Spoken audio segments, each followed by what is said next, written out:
Bonjour et bienvenue au 19e épisode de notre podcast Retour sur les attentes. Je suis avec Jonathan, mon ami et mon partenaire dans cette aventure. Comment tu vas, Jonathan? Très bien, Joss. Et toi? Moi, ça va bien, ça va bien. On en discutait de ce qu'on allait annoncer comme actualité, mais je me Ouais. sens vraiment dynamisé. On est toujours à la recherche à notre âge de vitalité, de dynamisme. Et là, je suis dans mon métier là, je me sens dynamisé parce que on vient de finir justement une formation sur le transfert avec un partenaire potentiel pour le futur. Donc le transfert, c'est vraiment une extension du modèle Capatrick sur le niveau 3. Hein, et nous, on sait que le niveau 3, c'est le plus important, c'est le comportement. Et là, sur le transfert, comment accompagner les apprenants de l'entreprise sur le terrain. T'en as pensé quoi, toi? Ah, mais très enthousiaste, moi aussi. Vraiment, de toute façon, dès la première session de la formation, hein, on en parlait et je disais, qu'est-ce que ça fait du bien en fait? Parce que voilà, Ouais, c'est ouais, le constat que l'on fait, c'est que c'est très complémentaire à Kirkpatrick. oui, Et c'est vraiment, je pense que ça manquait pour aller jusqu'au bout de la démarche. oui. Donc très enthousiaste, ça fait du bien. Alors voilà, on a vraiment bien travaillé hein, lors de cette formation, hein, beaucoup de pratiques, de mise en pratique, et puis beaucoup d'idées, enfin vraiment c'était un plaisir. Et puis là on est en plein dans le niveau 3 nous-mêmes, à mettre en action ce que l'on a appris. Ouais. Et vraiment, comme tu dis, beaucoup d'idées, beaucoup Ah oui. de petites idées, parce que c'est vrai que le niveau 3, c'est souvent une question de ressources, et finalement, bah, non, il y a énormément de choses qu'on peut faire pour aider les apprenants et l'entreprise. Exactement. Il y a vraiment une complémentarité et de mon point de vue, tu me diras si tu es d'accord avec cela, mais euh, Kirkpatrick est très focalisé sur l'évaluation et effectivement la démonstration de l'impact, le fait de construire le projet de manière à déjà penser aux indicateurs de résultats que l'on va pouvoir communiquer aux commanditaires, se mettre d'accord sur les comportements, etc. Donc voilà, si je devais faire l'analogie avec la température, parce que tu le sais très bien qu'il fait très chaud dans le nord de la France actuellement, Très chaud, j'imagine, ouais. très chaud, c'est Mm. bouillant, c'est hot. Brillant. Mm. Et on pourrait avoir un thermomètre qui nous indiquerait la température. La formation que l'on a suivie ici, c'est davantage le thermostat. C'est vraiment, Oui. on sait que l'on peut jouer sur tel ou tel levier pour avoir la température que l'on souhaite. Et donc, on va vraiment jusqu'au bout de la démarche et avec, Mm. comme tu le dis, énormément d'idées. Enfin, vraiment, à ne plus savoir qu'en faire. Voilà, donc on est en train de nous mettre ça nous-mêmes en place, aussi dans nos projets de formation qu'on a avec nos clients. Donc vraiment un stade très important pour nous dans le futur de ce métier, je pense, dans l'évaluation. Donc on vous tient au courant. On a aussi peut-être une actualité pour tous ceux qui est certifié Kirkpatrick. On nous a annoncé dans un appel pour les affiliés, pour les partenaires dans le monde de Kirkpatrick que normalement l'année prochaine il y aura besoin de se recertifier si après un certain temps. C'est-à-dire que c'est pas un diplôme pour la vie, hein, la certification Kirkpatrick. Maintenant pour les gens qui ont bronze, ça va être peut-être une resoumission de plan, peut-être un peu de travail. Bon, on sait vraiment pas les détails encore, mais pour vraiment euh, euh, ne pas laisser tomber un petit peu voilà, les connaissances qu'on a eues avec le bronze, et ça fait parfois des années hein, qu'on a passé, il y aura besoin de se remettre un peu à jour. Qu'est-ce que tu en penses de ça, Jonathan? Ouais, je pense que c'est nécessaire, hein. Justement, on parle du niveau 3. Hmm. C'est difficile de pouvoir affirmer que l'on est certifié, que l'on est compétent sur un sujet, etc., si l'on n'a pas mis en pratique pendant des années. Donc, je dis souvent que la formation, ça n'est pas comme le vélo, ça s'oublie.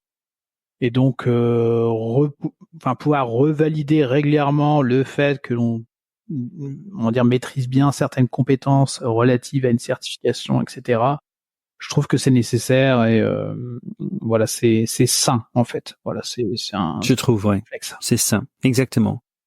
Ça permet de aussi se tenir à jour des actualités parce que le modèle change aussi un petit peu là. Ça a été repris, ça a été retravaillé, donc il y a toujours des choses à apprendre.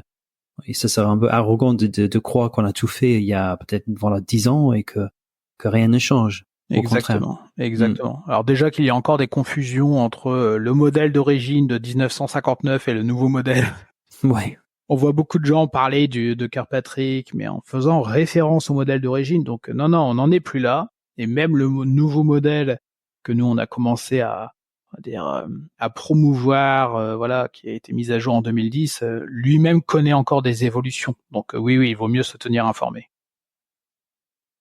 Dernière actualité, c'était que on nous annonçait que donc nous côté francophone, nous sommes le partenaire entre guillemets le plus réussi cette année au niveau de nombre de sessions et le nombre de certifiés. Donc ça nous fait plaisir. Merci beaucoup à tout le monde.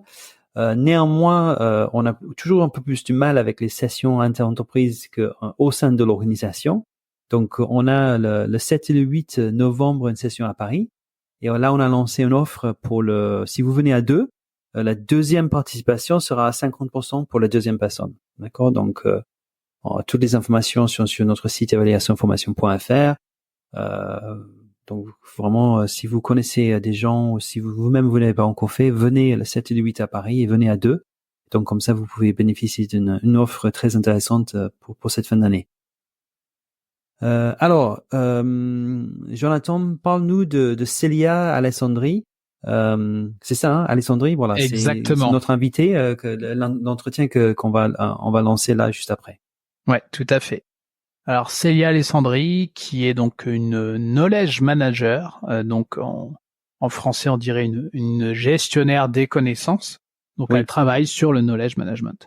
Et on a voulu pour cet épisode faire un pas de côté et justement sortir du monde de la formation stricto sensu, si je puis dire, pour aller voir des disciplines, des champs, des thématiques qui sont connexes, mais qui sont très très liées à la formation.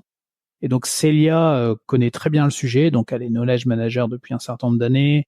Elle est cofondatrice et co-vice-présidente aussi du club Prono, qui est une association qui rassemble des personnes et notamment des professionnels intéressés par les thématiques de la productivité, donc le pro de Prono, et de la gestion des connaissances, donc no knowledge. Et voilà, on a échangé avec plaisir avec Célia sur voilà finalement ce qu'est le knowledge management, comment on peut le vulgariser aussi le knowledge management, c'est quoi les grandes étapes, les étapes d'un cycle de gestion des connaissances, etc. et des liens avec la formation, évidemment, parce que voilà, en tout cas à titre personnel, je crois très fortement en la complémentarité de ces deux mondes, de ces deux disciplines. Donc j'espère vraiment que les personnes qui écoutent le podcast vont se rendre compte à quel point ça peut être une compétence chère à aller chercher en tant que professionnel de la formation. C'est vrai que se faire une formation uniquement sur les connaissances, on peut vraiment se poser des questions. Hein. Est-ce que c'est la bonne modalité pour acquérir des connaissances de nos jours, hein. Je pense que le fait qu'on soit tous très occupés et que dépenser beaucoup d'argent pour construire une formation sur la gestion ou sur l'acquisition de connaissances me paraît peut-être pas la meilleure stratégie. Ouais, tout à fait. Oui. Aujourd'hui, on a une base d'information mondiale qui se nomme Internet, qui est le web. Dans les entreprises, on a énormément d'informations, on a énormément de potentielles connaissances qui sont à la fois écrites, qui sont dans la tête des collègues, etc. Et donc aujourd'hui, on a souvent le réflexe formation avant de se demander, on devrait peut-être d'abord se demander, tiens, est-ce que ce que l'on va aller chercher via la formation, est-ce que on ne l'a pas déjà dans l'entreprise? Donc voilà, c'est vraiment là, entre autres, qu'il y a une complémentarité, mais pas que, comme vous pourrez l'entendre au cours de cet épisode. Bon, mais perdons plus de temps, on va passer tout de suite à l'entretien. Merci Jonathan, à bientôt. À bientôt. Nous avons donc le plaisir de recevoir Célia Alessandri. Célia, comment vas-tu? Je vais très bien, merci beaucoup de me recevoir aujourd'hui. Écoute, c'est avec un grand plaisir que l'on va pouvoir discuter avec toi. Grand plaisir. Eh bien, écoute, Célia, la question fatidique, la question classique, la première question que l'on pose à nos invités, Célia, tout simplement, qui es-tu? Quel est ton parcours? Oui, alors mon parcours, j'aime bien revenir aux origines, en tout cas voilà, vraiment les débuts. C'est que j'aime bien dire que j'ai un parcours littéraire. Pourquoi? Parce que donc j'ai fait en fait des Hippocagnes et ces enjeux-là m'ont vraiment amené en fait sur tout ce qui est formalisation, découverte, lecture, apprentissage. J'avais vraiment ce profil en tout cas pluridisciplinaire que j'ai voulu et longtemps garder et que j'ai encore aujourd'hui. Mais en tout cas que j'ai voulu chérir. Et donc au début ça a été difficile de choisir. Mais j'ai gardé cette partie-là. Donc j'ai fait un master en interculturalité, j'ai intégré aussi les langues dans mon parcours, donc ce qui m'a aussi apporté pas mal d'enjeux autour de l'adaptation, la compréhension, l'intercompréhension, de comment est-ce que on parle, comment est-ce qu'on se fait comprendre. Et tout ça m'a amené là où je n'aurais jamais cru au début, dans une start-up, au service client. Donc je rêvais de culture et de profil plutôt voilà universitaire, et finalement j'ai atterri dans une start-up et ça a été une belle découverte puisque tous les enjeux pluridisciplinaires, les projets, la compréhension, la rapidité, les vitesses en tout cas des projets m'ont permis vraiment de m'épanouir.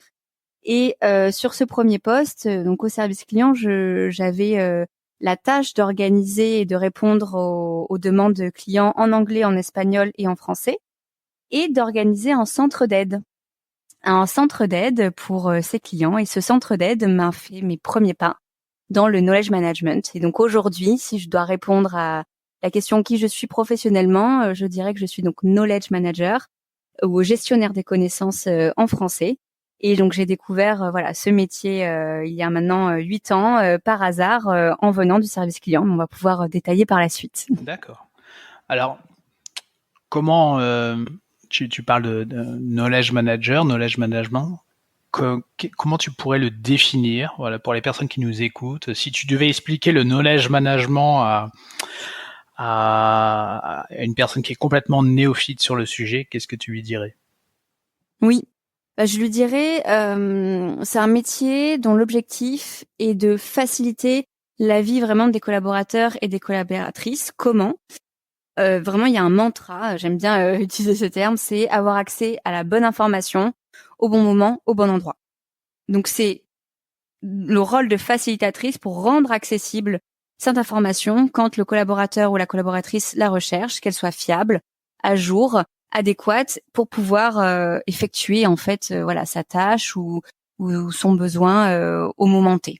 Ok, donc j'imagine que ce métier existe parce que ça n'est pas systématique. C'est-à-dire que j'imagine qu'il y a beaucoup d'organisations, d'entreprises. Je pose la question, mais en imaginant la réponse, où il y a vraiment des enjeux à ce niveau de perte de l'information, de difficulté à identifier, à localiser l'information, à pouvoir y accéder en quelques clics, etc. Tu confirmes? Oui, exactement. Et pour faire un tout petit peu peut-être d'histoire sur ce métier, c'est vrai que on en entend beaucoup plus parler aujourd'hui, mais finalement il est pas non plus très récent. Hein. Il date des années 80 en tout cas en France, beaucoup plus développé avant dans le monde anglophone et notamment aux États-Unis. Et en fait, moi j'aime bien dire qu'il y a eu un peu 3 approches de ce métier. La première approche était vraiment orientée autour des enjeux industriels et de la connaissance clé, c'est-à-dire capturer les connaissances vraiment critiques de profils métiers très spécifiques, donc beaucoup dans l'industrie. Et il y a eu des normes du coup qui sont développées autour de la gestion des connaissances dans l'industrie dans les années 80. Il y a eu un peu une deuxième phase aussi qui est plus autour de tout ce qui a eu été de la digitalisation, bien sûr, avec tout ce qui a été réseau d'entreprise, mettre en réseau, mettre en connexion les intranets. Donc là, il y a eu un volet en plus de partage. Et cette partie-là a été décuplée, je dirais, avec une troisième phase qu'on a connue notamment post-Covid, avec le postulat qui est de dire déjà la digitalisation est partout. Et on a énormément d'outils aujourd'hui, énormément de logiciels, de SaaS. L'information est extrêmement éparpillée, fragmentée. On est extrêmement notifié. On parle même parfois d'info-obésité. Et cet enjeu-là aussi, du coup, vient recentrer encore et remettre en lumière ce métier-là. Donc, j'ai employé deux premiers termes qui étaient capture et partage. Et je dirais le troisième qui est l'assimilation, qui se positionne sur tout le cycle de vie des connaissances. Donc, le knowledge management est vraiment positionné sur ces trois phases et a connu plusieurs périodes, on va dire, là-dessus. Quand tu dis l'info-obésité, c'est ça? Qu'est-ce que ça veut dire? Et est-ce que le knowledge management, ça ajoute à ça ou ça permet de mieux le gérer, justement? Oui.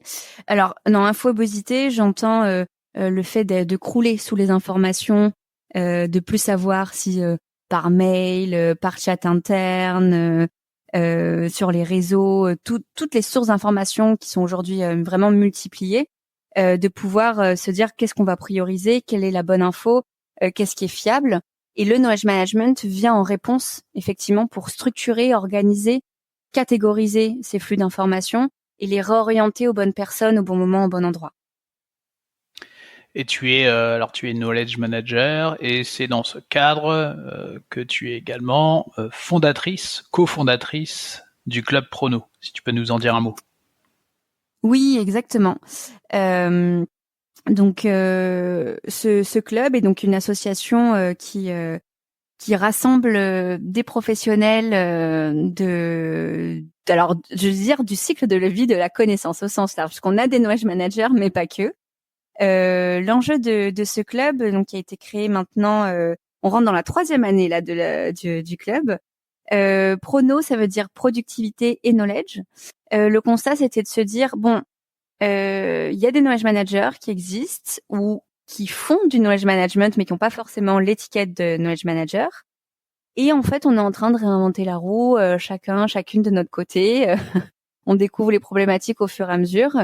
Et ce serait sympa de pouvoir créer une communauté pour pouvoir échanger les bonnes pratiques, s'adresser sur les sujets qu'on peut avoir, mettre en lumière nos expertises ou juste nos questionnements.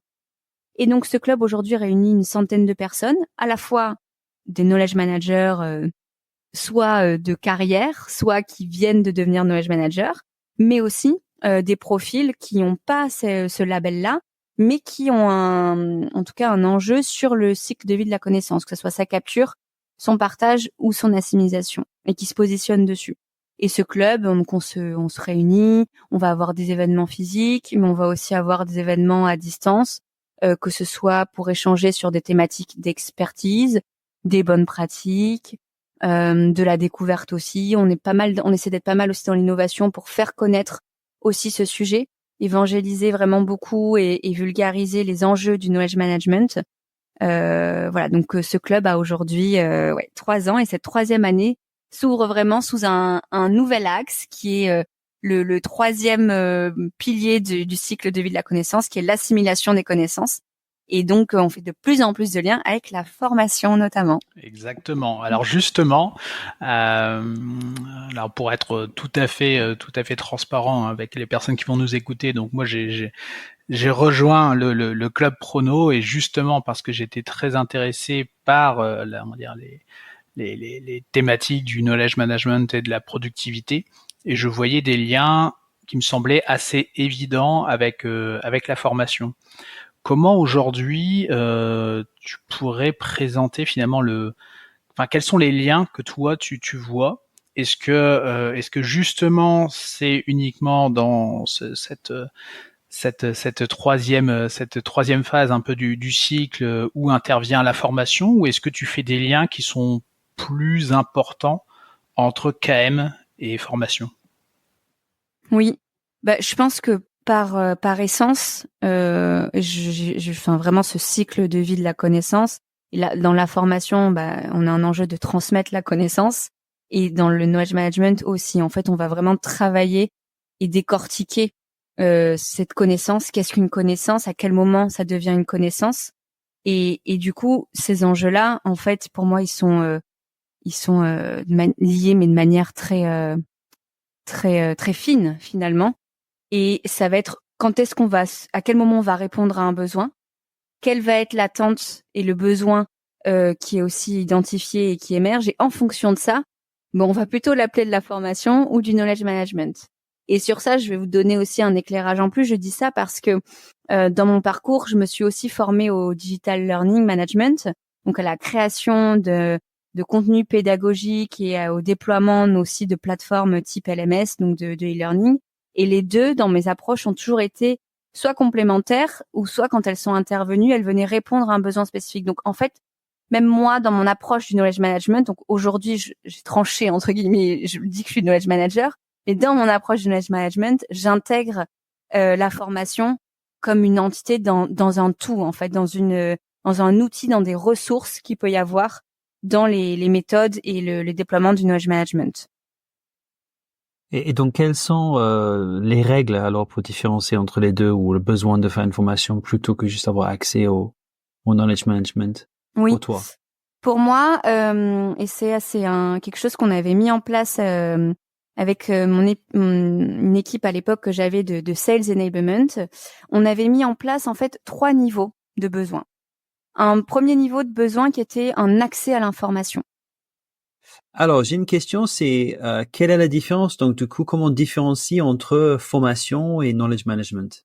Oui, je dirais que c'est en fonction du besoin qui est exprimé et des attentes qu'on va avoir sur un sujet précis. Je vais vous donner un exemple. J'avais une équipe de Sales Enablement et avec cette équipe, on avait défini 3 niveaux de besoins, on va dire, de criticité. Le premier niveau était de l'ordre de l'information, c'est-à-dire d'avoir accès à une information. Je suis commercial, j'ai besoin d'avoir accès à mon deck de présentation sur l'entreprise, quels sont les produits, les offres que je peux vendre. Là, le rôle du knowledge manager se positionne vraiment sur la partie capture, de mettre à disposition cette information, qu'elle soit fiable, à jour, et que la personne puisse savoir quel est le chemin pour aller trouver cette info. Donc là, on est sur purement du knowledge management. Le deuxième niveau, ça va être ce qu'on a considéré, nous, comme de la mise en pratique. C'est-à-dire que j'ai besoin d'avoir accès à cette info, mais en plus, il faut que je puisse le mettre en pratique. Donc, on peut dire que là, d'une certaine manière, la formation commence déjà aussi ici. Donc, comment est-ce que je vais faire pour la mettre en pratique? Je vais organiser peut-être suivre un module en ligne qui va me reprendre ces fameuses présentations des offres en me posant des questions, en me rendant plus passif mais actif, en ayant un mode d'apprentissage, de test, etc. Et le troisième niveau va être là, même dans l'évaluation presque et la formation pure, comme on peut l'entendre de manière assez classique, ça va être la maîtrise de ce sujet. Donc, je reviens toujours sur mon exemple. Je suis commercial. J'ai fait mes modules de questions sur ces sujets sur les offres. Maintenant, je vais faire des cas pratiques. Je vais devoir m'entraîner. Je vais devoir faire des pitchs. Je vais être avec des groupes où on va travailler ces exercices-là à l'oral. Je vais rendre des choses, etc. Donc, vous voyez, par exemple, sur ces 3 niveaux, en fait, le knowledge management intervient à la première brique. Sur le suivi de cette brique-là, il arrive aussi en filigrane, toujours parce que c'est un système qui est mis en place. Mais si on veut remettre du sens de formation, l'étiquette formation pure, je dirais qu'elle intervient entre le 2 et le 3. Je trouve ça très intéressant et de ma fenêtre, j'ai l'impression que souvent on a le réflexe formation même lorsqu'on est face à ce premier niveau de criticité dont tu parlais. C'est-à-dire que voilà, on a un manque ou un besoin d'information, etc. Et plutôt que de prendre le temps de se demander si on n'a pas finalement cette information en interne, si on n'a pas cette connaissance, cette compétence en interne, etc., on a le réflexe formation et on va faire appel à un organisme de formation externe, on va envoyer les personnes en formation, etc., sans se demander si finalement on ne pourrait pas répondre à ce besoin par nous-mêmes. Est-ce que tu vois ce que je veux dire? Oui, exactement. Et dans les outils vraiment du knowledge management, ce premier niveau-là, c'est vraiment le socle, hein, c'est la cartographie, ce qu'on va appeler la cartographie des connaissances. S'assurer que ce soit au niveau global de l'entreprise, de l'organisation, mais aussi après au niveau des métiers, qu'on ait une bonne cartographie, un bon parcours des connaissances clés, que ce soit de l'intégration des personnes, mais aussi au long cours, pour avoir les bonnes informations pour pouvoir vraiment performer et finalement faire son métier au quotidien. Et ensuite, en fonction des niveaux de criticité qui vont s'ajouter, mais on va y ajouter des briques, des modalités qu'on pourrait plus couramment appeler qui font appel plus à la formation. Mais les deux sont vraiment intimement liés puisque en fait sans ce premier socle-là, quand on va construire des briques de formation, soit effectivement on fait appel en externe ou alors on essaie de aller chercher et faire cette démarche-là en interne, de voir qui a potentiellement ces connaissances-là et qui pourrait le faire. Donc du coup, ça permet de réduire le besoin de faire une formation. C'est ça, c'est-à-dire que toi, ton approche, c'est pas toujours la formation, c'est la solution miracle à tout. Non, oui, exactement. Je pense que c'est un bonus et quand on peut, quand il y a de la ressource et quand on a envie d'aller jusqu'au bout, tant mieux, mais c'est pas tout le temps nécessaire aussi. C'est que parfois on oublie que c'est pas forcément nécessaire parce que la formation, ça demande quand même une certaine ingénierie. Il y a beaucoup d'attentes autour de ça. Plein de gens vont mettre derrière ce terme aussi des choses différentes. Et surtout en France où il y a des enjeux légaux aussi derrière. Alors que parfois, c'est de remettre en lumière les connaissances existantes en fait de l'organisation, toutes les expertises qui existent au sein des équipes, les revaloriser et repermettre de les diffuser, de les repartager. Et là, ça peut faire aussi déjà un vent de fraîcheur et un vent de formation continue ou de ce qu'on peut appeler parfois aussi la formation entre pairs. En fait, ça va alimenter ça et c'est tout un système, on va dire, d'apprentissage, presque une culture apprenante qui peut se mettre en place grâce au système de knowledge management qu'on peut mettre en place là-dessus. Et la formation vient répondre à des besoins très spécifiques d'experts quand on n'a pas la ressource, la bande passante, ou au contraire qu'on a envie, parce que ça fait partie des priorités de l'entreprise stratégique, de mettre l'accent sur tel ou tel sujet. Et effectivement, j'allais te poser la question. Donc, lorsque l'on va chercher de l'expertise externe, voilà, on a des collaborateurs qui partent en formation parce qu'on n'a pas cette connaissance, cette compétence en interne. Comment, est-ce que derrière je vais appeler ça comme ça, mais un bon système de knowledge management, est-ce que ce système prévoit ou peut prévoir le fait de réintégrer dans le système, de capitaliser sur les connaissances ou les compétences que l'on a pu aller chercher à l'extérieur? Donc, je vais prendre un exemple, mais tiens, j'ai un commercial qui va se former auprès d'un organisme de formation externe. Il développe plein de super bonnes pratiques, des pratiques qui pourraient intéresser ses collègues commerciaux présents et à venir, je pense aux futurs recrues. Comment on peut capturer cette nouvelle connaissance et l'intégrer au système? Est-ce qu'on lui demande de faire des fiches de bonnes pratiques? Enfin voilà, si tu peux nous donner un exemple en ce sens.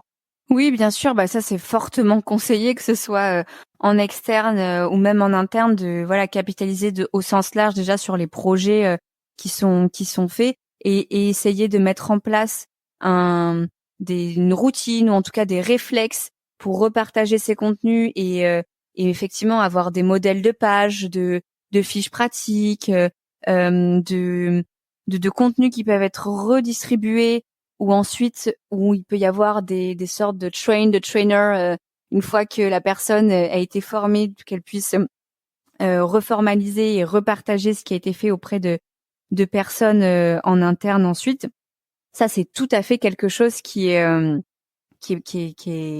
recommandé et même dans un bon système quand il est en place, déjà même mis par défaut, et que ce soit pour des formations externes ou même appliquées en interne sur n'importe quel projet.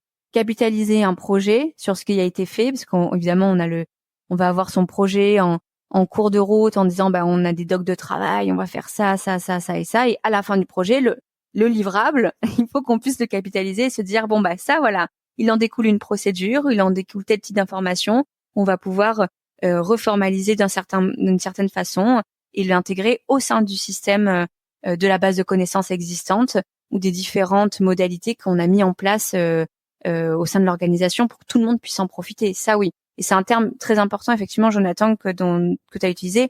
C'est l'enjeu de capitalisation.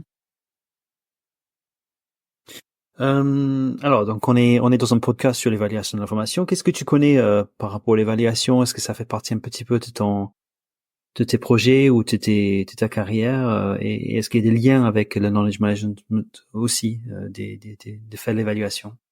Oui, bah bien sûr, dans l'évaluation et souvent même dans le knowledge management, on est confronté à ce sujet de dire bon bah comment quel est le retour sur attente comment est-ce qu'on peut mesurer finalement les impacts donc dans le knowledge management il y a pas mal d'enjeux autour de ça.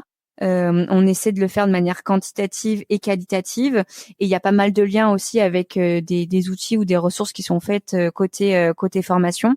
Et bien sûr, on va aussi intégrer la partie court, moyen et long terme. Donc, on va dire que ces deux variables, qu'elles soient quantitatives, qualitatives et sur la durée, on va les ajuster pour pouvoir après fournir des résultats en fonction des besoins.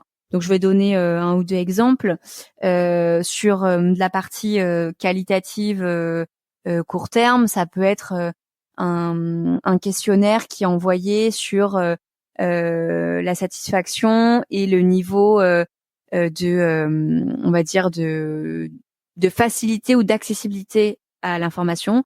Est-ce que vous considérez que vous trouvez facilement l'information? En combien de temps vous la trouvez? Est-ce que les informations sont fiables? Est-ce que vous êtes satisfait? Ce genre de choses. Donc, à la fois de la recherche et de l'impact sur du retour, enfin du déclaratif auprès des populations, soit sur un projet, soit au sens large. Et après, sur la manière, on va dire plus quantitative, ça va être grâce aux outils. De la même manière qu'il y en a sur des plateformes de e-learning, sur des LMS, il en existe sur des bases de connaissances, sur des knowledge bases, avec des taux d'interaction sur les contenus, le niveau de lecture, les commentaires, la fiabilité des contenus. Est-ce que les contenus sont expirés? Est-ce qu'ils sont à jour? Par qui ils sont édités? Comment est-ce qu'ils sont partagés? Tous ces éléments-là aussi vont venir nourrir, on va dire l'impact qu'on peut avoir et l'évaluation d'un bon système de knowledge management. J'ai l'impression en t'écoutant et lorsque l'on échange avec les membres du club Prono justement, que c'est une question, enfin c'est peut-être même la question qui est posée par les directions en matière, on va dire, quant à l'impact d'un bon système de KM. Ce sont finalement les mêmes questions que l'on a en formation, en disant quel est le sacro-saint retour sur investissement. Voilà, on va recruter une personne dédiée sur le sujet. Comment on peut prouver l'impact de cet investissement, en tant humain qu'en termes d'outils, etc. Et en se disant voilà comment on peut prouver entre guillemets la rentabilité du KM. Donc finalement on a à peu près les mêmes questions en formation pure que dans le KM en soi, j'ai l'impression. Oui, totalement. Et cette question-là, elle va être d'autant plus prégnante quand la démarche du knowledge management va s'inscrire de manière globale, c'est-à-dire vraiment pour l'entreprise. Donc avec par exemple la création d'un poste dédié, que ce soit rattaché sur la partie transformation stratégique, RH ou même opération, elle va être plus forte parce que il y a cet enjeu de ça fait partie de l'organisation, on met une bande passante dédiée. Elle le sera d'une autre manière quand la démarche est initiée côté métier. Et c'est souvent ce qui arrive, c'est que ce sont des projets qui viennent en fait de points de douleur opérationnels quotidiens de certaines équipes. Et donc parfois le sujet est pris par un bout au sein d'une direction, au sein d'un service. Souvent ça peut être côté produit, côté données, côté data ou même côté technique. Souvent les développeurs ont cet enjeu aussi là. Et là ça va être orienté aussi résultat, mais de manière un peu moins forte que quand on veut aborder une démarche, on va dire plus globale, mais elle se positionne aussi très souvent parce qu'elle vient, voilà, elle va pas venir entre guillemets du même point de douleur de départ. Ok, c'est très intéressant. Et tu expliquais tout à l'heure, tu mentionnais le fait que dans Club Pro No, il y a deux particules, No pour knowledge management et Pro pour productivité. Alors est-ce que ce sont des thèmes qui sont traités en parallèle au sein du club en disant finalement voilà, toutes les personnes qui s'intéressent tant au KM que aux problématiques de productivité sont les bienvenues, ou est-ce que en accolant ces deux particules, il y a justement la volonté de faire un lien entre les deux en disant c'est par le KM que l'on va améliorer la performance tant des collaborateurs que de leur entreprise? Oui, exactement, Jonathan, ça c'est la genèse aussi et l'ADN du club. Il y a eu ces deux éléments. Pourquoi on a choisi le pro? Ben, pour deux raisons, hein. La première, effectivement, de pouvoir inclure davantage de professionnels qui n'auraient pas cette étiquette de knowledge manager, mais qui en fait en font sans le savoir. Et également pour replacer le knowledge management et lui redorer en fait ses lettres de business là-dessus et ce fameux impact stratégique et productif de performance, puisque si on va sur un objectif très court terme, quantitatif et qualitatif, c'est que quand on met moins de temps à chercher une information, eh bien on n'est plus productif. Donc oui, tout à fait, ça répond à ces deux problématiques.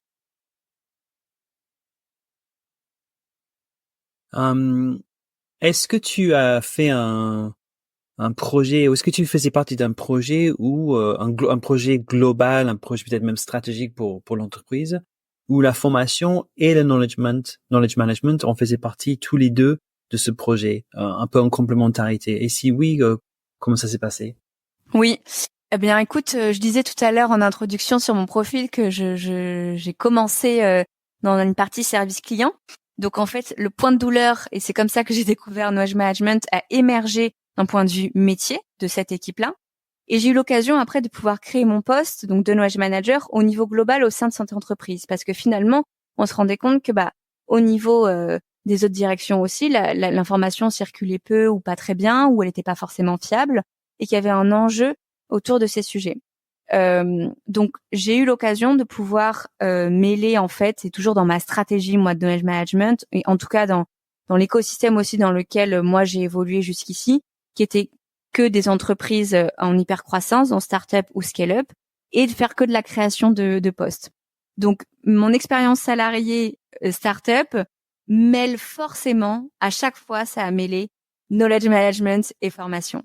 Ma stratégie, ma vision, et il n'y avait à chaque fois pas de pôle learning quand j'arrivais. C'était la mise en place d'un système de knowledge management et on y ajoute les briques learning derrière avec les criticités.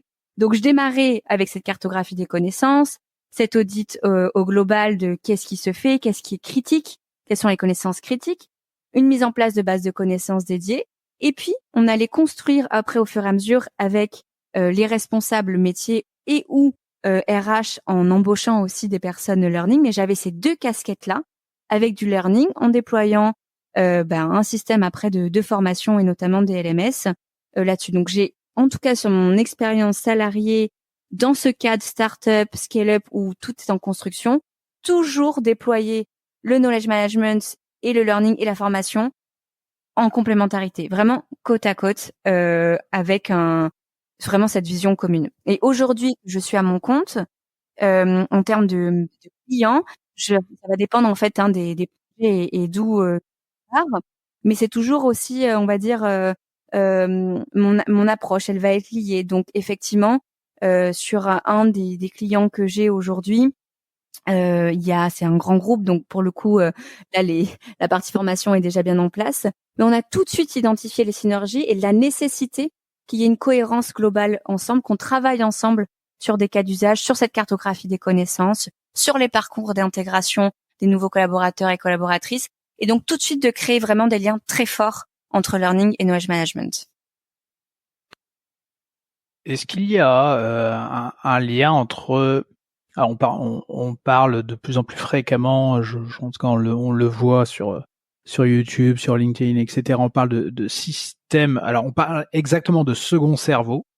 Alors ce qu'on pourrait traduire d'une manière non biologique par système de management des connaissances personnelles. Est-ce que il y a des liens aujourd'hui entre le KM au niveau individuel personnel et le KM au niveau entreprise?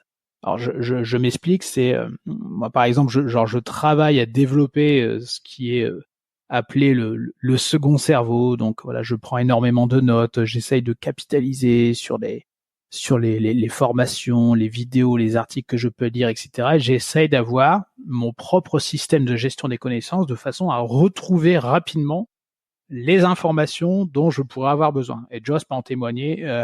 Il y a des fois, il me pose des questions en disant, tiens, tu te souviens de ce que l'on a dit lors de cet atelier, etc. Et en 5 secondes, je le retrouve. N'est-ce pas, Joss?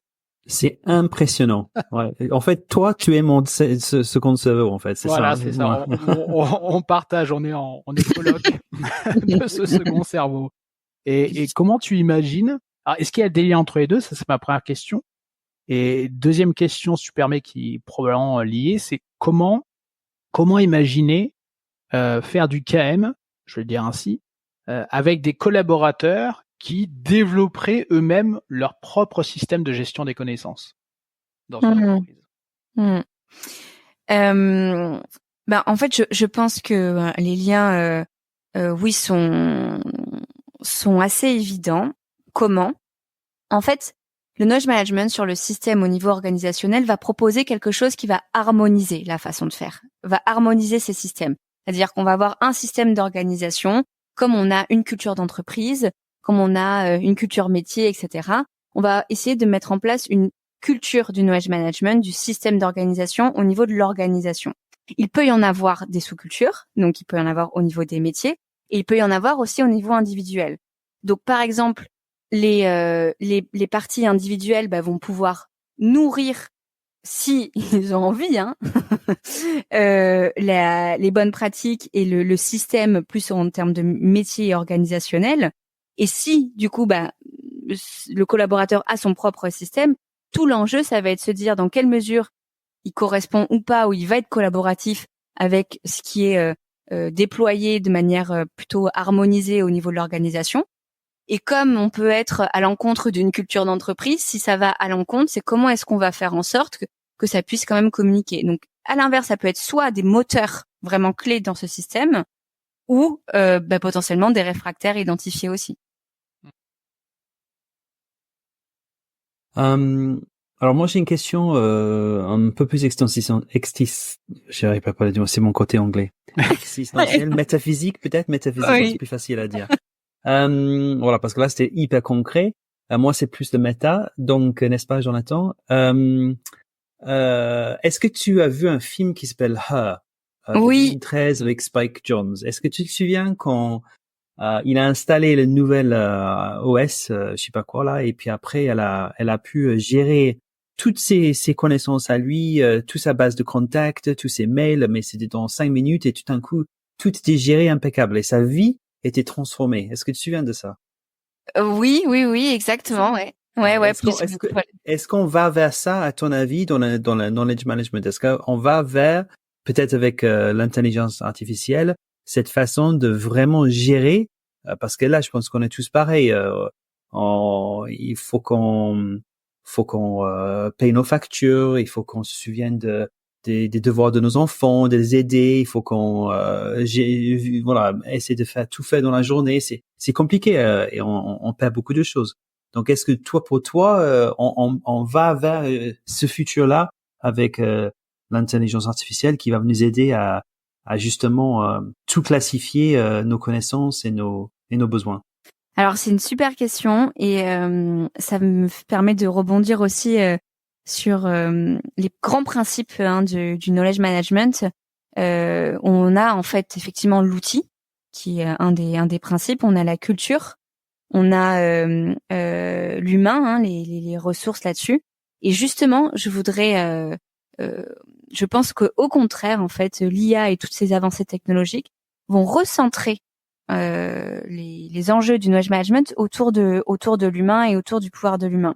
Donc l'outil va faciliter effectivement certaines tâches chronophages aujourd'hui et peut-être à faible valeur ajoutée que les knowledge managers avaient aujourd'hui, effectivement peut-être de la classification, de la relance, de l'organisation, vraiment de la maintenance, du rappel, de mise à jour, ce genre de choses, et pour pouvoir vraiment mettre en lumière ce qui est l'expertise et valoriser vraiment toutes les expertises aussi de ces fameux cerveaux, que ce soit le premier ou le deuxième, mais en tout cas de tous les cerveaux des organisations et qui font la richesse des entreprises, et c'est vraiment ce capital-là immatériel qui est important aussi, c'est de pouvoir dire voilà, en fait on va extraire vraiment tout le contenu et de cette connaissance-là qu'il faut mettre en valeur, qu'il faut repartager, et tout ce qui va être autour va pouvoir être automatisé et les outils vont pouvoir s'en occuper.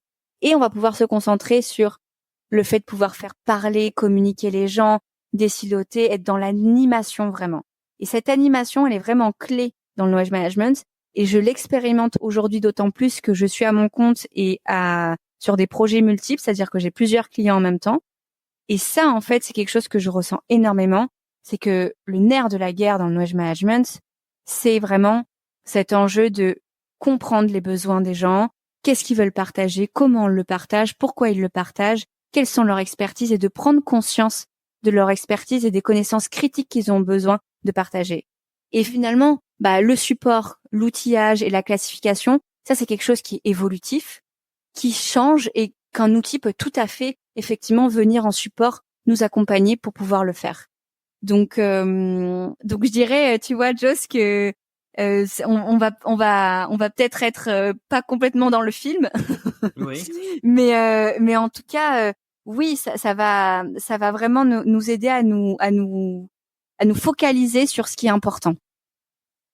D'accord.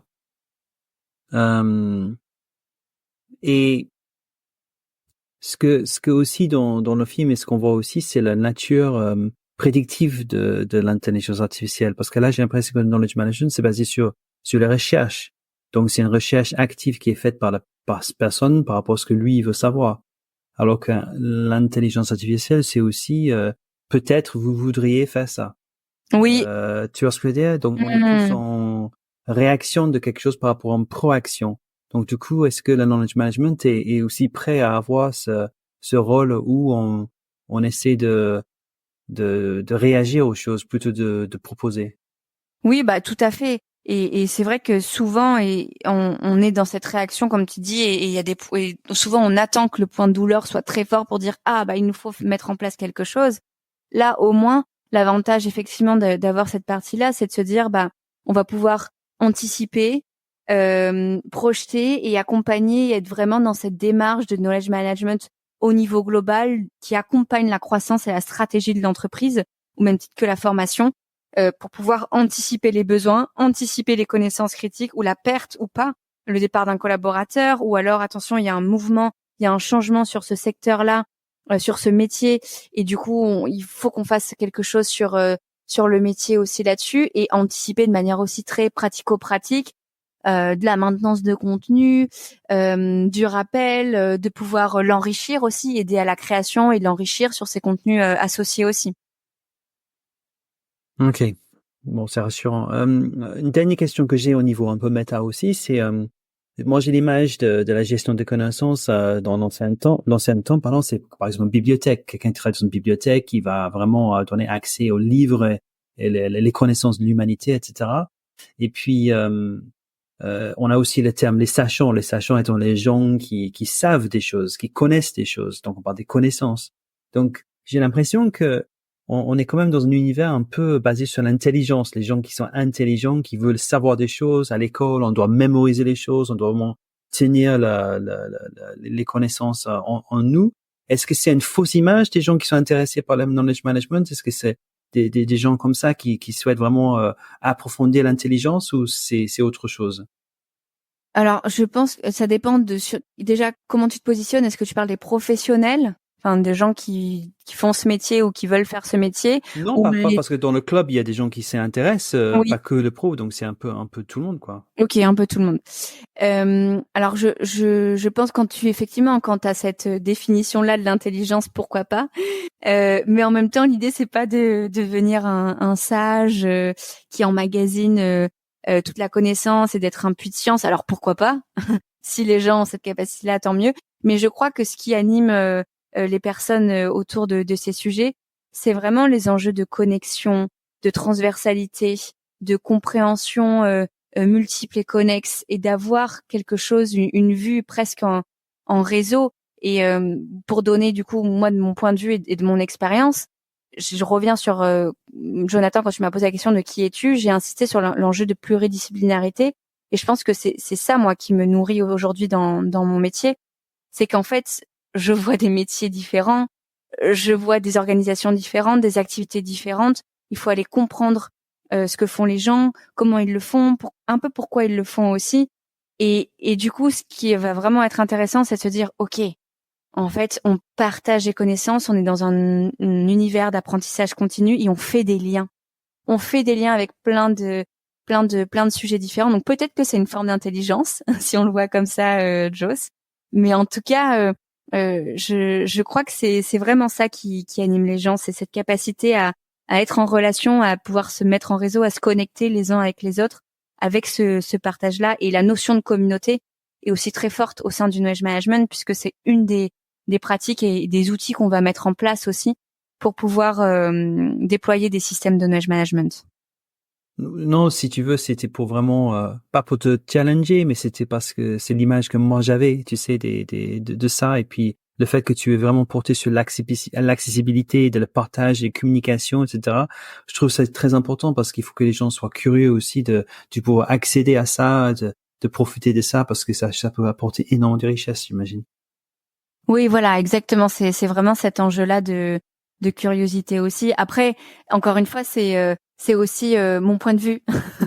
Peut-être que il y a d'autres knowledge managers qui te parleront d'autres choses, et en vrai, il y a aussi des éléments d'organisation, de classification, et qui peut représenter aussi une certaine intelligence. Mais je pense sincèrement que ça dépend de ta définition de l'intelligence aussi, quoi.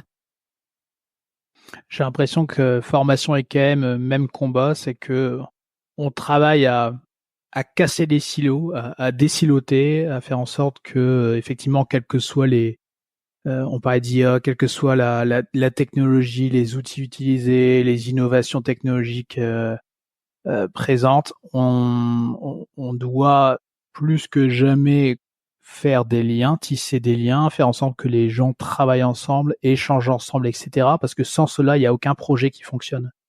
Et c'est vrai en formation comme en KM. On doit avoir, certains diraient, une pensée systémique, hein, se dire, voilà, il faut prendre de la hauteur. Joss, tu parlais de vision méta, mais on doit prendre de la hauteur, aller au-delà des outils, aller au-delà des besoins court terme, etc.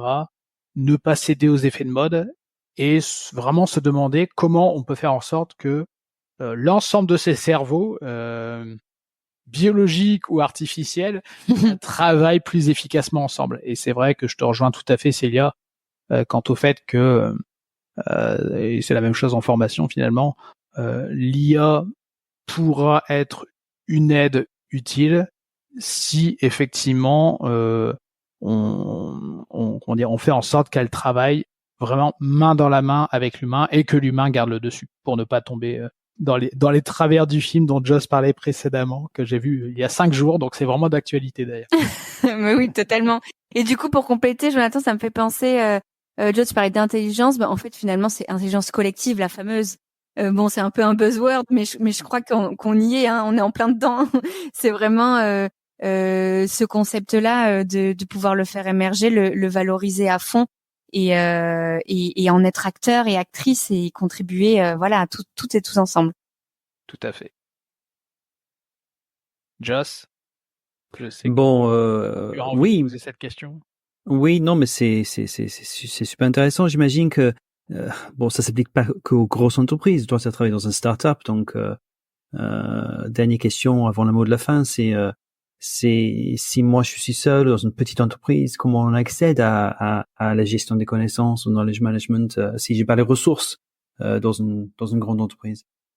Oui, bah en fait justement, je dirais que il y a encore plus de chances dans une petite entreprise de pouvoir créer et innover autour de ce genre de sujet, parce qu'il y a la place et que opérationnellement on peut faire plein de choses au niveau de la gestion des connaissances, on peut tester plein de choses, et déjà rien qu'avec son équipe ou son ou sa collègue, on peut déjà tester des choses et capitaliser sur ce qu'on fait, mettre en place un modèle de page, une nomenclature spécifique qui nous rend à l'aise pour retrouver les choses, des mots clés. Il y a plein de choses qui sont accessibles déjà rien qu'à un premier niveau, avant même de se dire il faut qu'on ait les grands moyens au niveau grande entreprise. C'est finalement très accessible au niveau aussi métier et individuel. Et d'ailleurs là-dessus, bon, j'en profite, je fais quand même la pub, mais au sein du club, on a pas mal de ressources sur ces sujets et un peu voilà pas mal d'astuces aussi, puisqu'on aime bien être aussi on est dans la théorie, mais on aime aussi être dans la pratique. Et donc on a pas mal d'astuces, de livres blancs, de petites vidéos, de choses actionnables comme ça qu'on peut réutiliser. Ouais, tout à fait. Je confirme. Et il y a vraiment un caractère apprenant au sein du club Prono, et voilà, c'est comme si finalement on suivait une formation quand même au fil de l'eau, et en étant sûr de toujours bénéficier des dernières innovations, de pouvoir débattre, de pouvoir échanger avec des pairs, comme il y a une communauté de pratique, il y a des tables rondes avec des experts, etc. Donc voilà, sur un sujet pareil, voilà, on peut effectivement difficilement faire l'économie de cette veille permanente. C'est vraiment nécessaire. Oui, d'ailleurs moi c'est ma formation continue. Ah, voilà, bon. C'est exactement ça. Célia, on arrive à la fin de cet entretien, donc merci beaucoup déjà pour tous ces apports. Donc j'espère vraiment que, alors, on va dire, notre podcast est principalement écouté pour le moment par des gens qui vivent, respirent, on va dire la formation au quotidien. Donc j'espère qu'ils auront compris que même sans le savoir, ils font du KM, au moins en partie, et que ça les amènera à s'y intéresser aussi davantage. On aime bien terminer nos épisodes lorsque l'on a un ou une invitée par cette question qui est celle du mot de la fin. Si tu devais